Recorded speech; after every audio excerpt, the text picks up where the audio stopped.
this is my name is I'm a legal doctor, Dr. Pavan Sharma. I just wanted to know these like BP पे session लिया, thyroid पे लिया, Savita दी ने.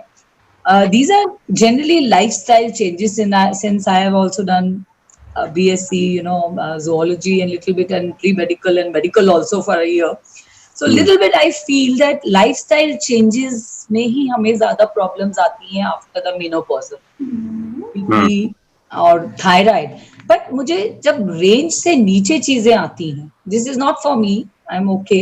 I mean T3 जब range से नीचे means reference range से नीचे लोअर साइड पे, T4 भी लोअर साइड पे, these are the, and TSH little bit like say 6. So doctors refuse to give medicine.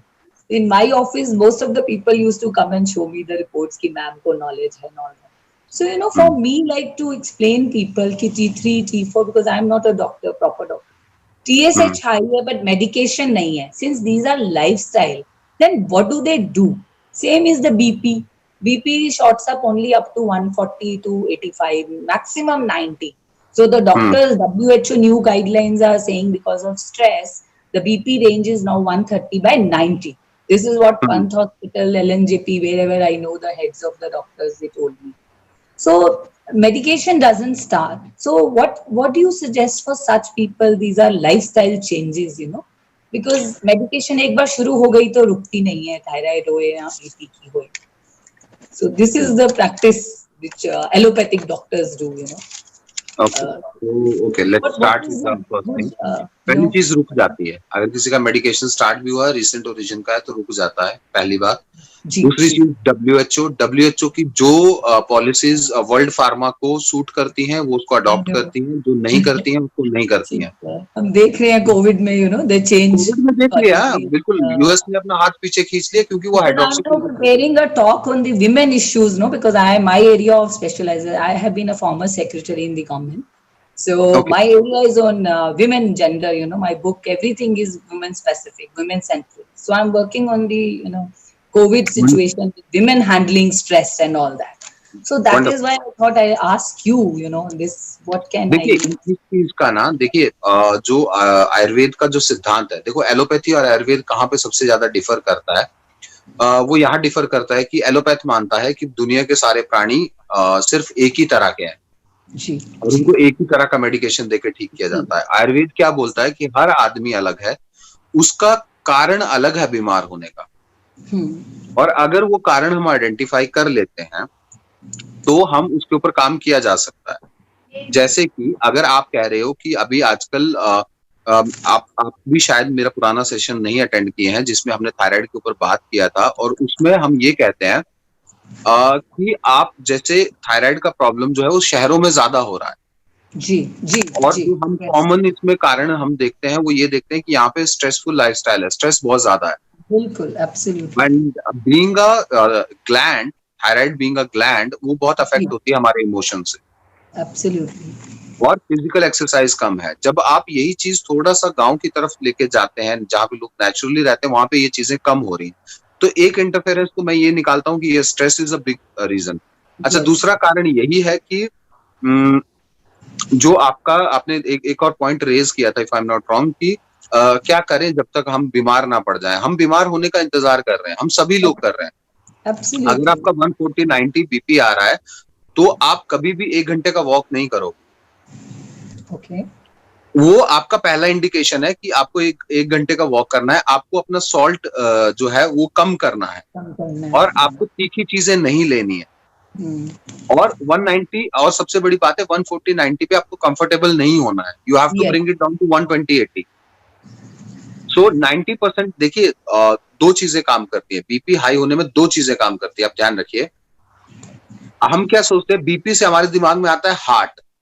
ऐसे आता है ना, हमारा हार्ट हेल्दी नहीं है तो बीपी नहीं. ये तो हो ही नहीं सकता. बीपी का अगर आप डेफिनेशन पढ़ोगे वो कहता है it is a pressure exerted by your blood on the walls of your arteries. Yes. Heart का रोल कहाँ है? हार्ट तो सिर्फ पंप कर रहा है, उसको पंप कर रहा है. बिल्कुल. और अगर हम उस हिसाब से ले तो जोर से पंप कर रहा है.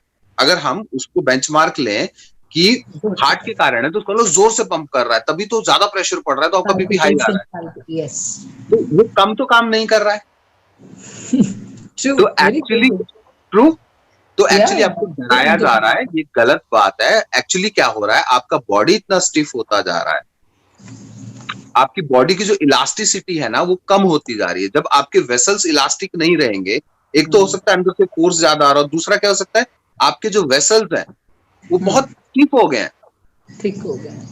तो वो स्टिफ हो गया तो ब्लड तो उसी उससे जा रहा है, लेकिन जो एक हल्की सी इलास्टिसिटी होती थी आपके वेसल्स में वो नहीं है, तो वो प्रेशर ज्यादा फील कर रहे हो आप। उसके कारण आपका बैक प्रेशर पड़ रहा है हार्ट पे, और आपका हार्ट एक्चुअली कम काम करने की कोशिश कर रहा है, ज्यादा नहीं। क्योंकि बॉडी क्या बोल रही है कि प्रेशर बहुत ज्यादा हो रहा है, हार्ट बोल रही है तो थोड़ा कम काम कर, जो थोड़ा धीरे से ब्लड पे कुछ। तो आपको काम कहाँ करना है, बॉडी पे करना है, हार्ट पे नहीं करना है। आपकी बॉडी का जितना सर्कुलेशन बेटर होगा, जितना एक्सरसाइज बेटर होगा, जितनी फ्लेक्सिबिलिटी ज्यादा होगी, उतना आपकी आर्टरीज जो है वो ब्लड के फ्लो का प्रेशर कम फील करेंगी। I think this is logical and simple. Lockdown के दौरान में डॉक्टर, बिकॉज हमारे सारे एकेडमिशियंस मैंने देखा है, they are all close down, you know, तो उनको ये बिल्कुल अच्छा नहीं लग रहा, माइंड बिल्कुल स्टॉप हो गया है, भाषणबाजी जैसे होता है ना, they are so used to giving lectures, सुनना नहीं, तो बहुत डिफिकल्ट मैंने देखा है, लोगों को बहुत मुश्किल हो रही है, you know, I mean my personal of 20-30 people I know, so for them to take the lockdown in this way, that exercise वो पहले ही नहीं करते, पढ़ने वढ़ने के लोग, टेबल सिटिंग ज्यादा है ना, सिटिंग जॉब ज्यादा है पढ़ने लिखने का, so they are finding it very hard, so I thought I'll ask on their behalf, you know, because what is the alternative lifestyle changes, you know, this thyroid and BP. They'll not do it. What they'll do it, I'll tell you. एक श्लोक है आयुर्वेद का, और उसमें रसवा स्रोतोदुष्टि के कारण बताए गए हैं जी।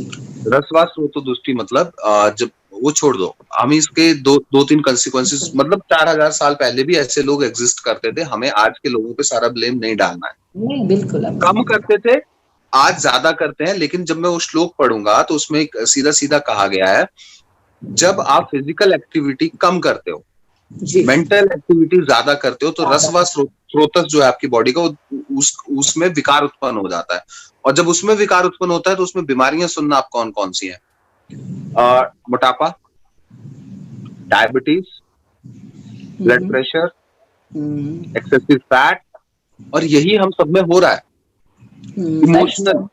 Emotional disturbances. तो जब भी आप मेंटल एक्सरसाइज, देखिए यार ये बहुत बड़ा कॉन्सेप्ट है, फिर भी दीदी क्योंकि आप मेडिकल बैकग्राउंड से तो आप समझ सकते हैं।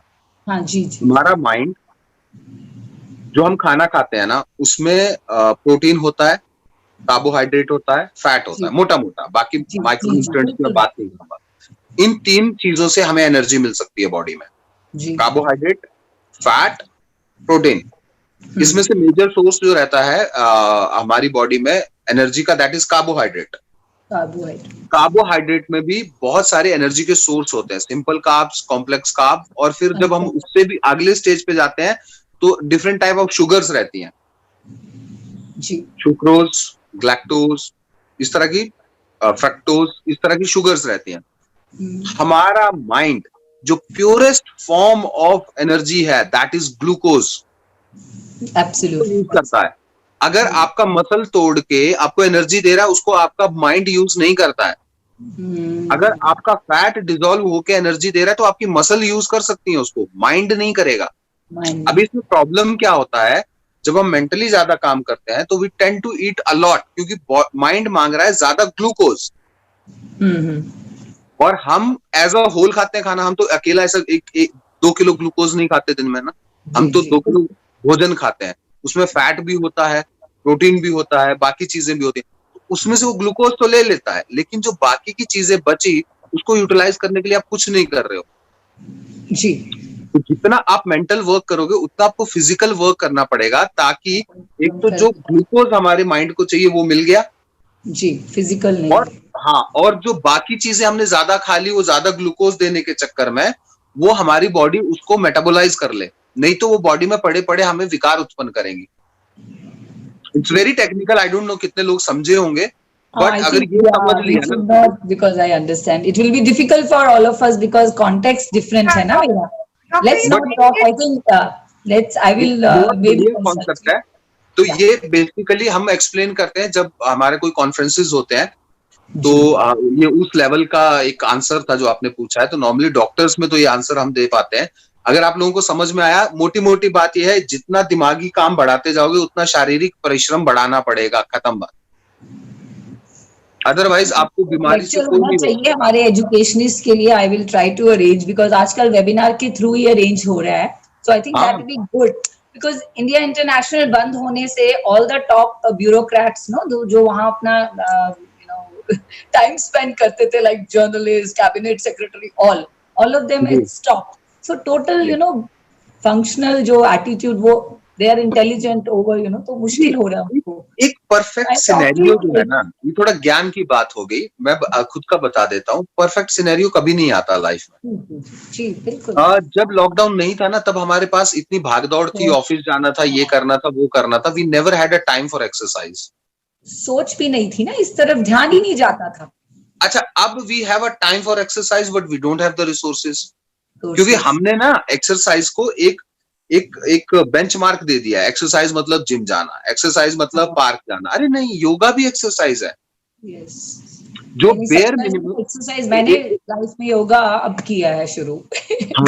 Actually yoga is more holistic, क्योंकि मैंने 2 साल पहले ऑफिस में आर्ट ऑफ लिविंग के योगा टीचर्स बुलाने शुरू कर दिए थे before my quitting, because I knew I just wanted to you put in here कि योगा इतना ज्यादा होलिस्टिक है, क्योंकि yoga works on the deeper level, और इसमें जो होल्डिंग है ना, होल्डिंग में आपके जितना it really strengthens the body, जो हम स्थिर होके आसन करते हैं। एंड प्लस प्राणायाम इसका पार्ट है, और इसका रिलैक्सेशन मेडिटेशन पार्ट है। तो कोई भी दुनिया की एक्सरसाइज इतनी होलिस्टिक नहीं है। और जितने भी एक्सरसाइज बहुत अच्छी है ये स्लो। और सब चीजों पे 20, 30, 40 साल का भी रिसर्च नहीं हुआ, जबकि योगा पे हजारों साल का रिसर्च हो